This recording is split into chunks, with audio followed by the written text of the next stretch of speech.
பொதுவாக பெண்கள் நீங்கள் பார்த்தீங்கன்னா இந்த மன அழுத்தம் இருதய தின விழா தானே நம்ம கொண்டாடுறோம், அந்த விழிப்புணர்வு தினம் தான்.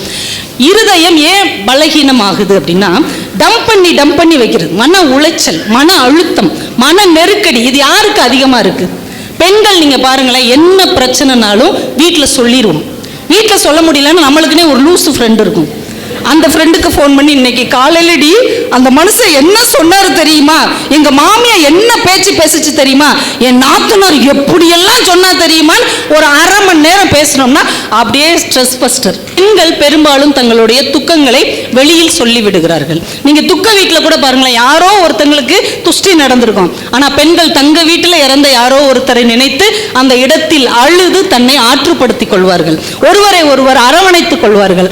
ஆனா ஆண்கள், ஆம்பளை பிள்ளை அழக்கூடாது, ஆம்பளைனா கம்பீரமா இருக்கணும், ஆம்பளைனா ஸ்ட்ராங்கா இருக்கணும்னு யாருக்கிட்டையும் எதையும் வெளியில் சொல்லாமல் மனசுக்குள்ளேயே போட்டு போட்டு அழுத்தி தன்னை பிரஷர் ஆக்கி இந்த குடும்பத்தையும் அம்போன்னு ஆக்கி தன்னை பற்றிய விழிப்புணர்வே இல்லாமல் இருப்பது ஆண்கள்.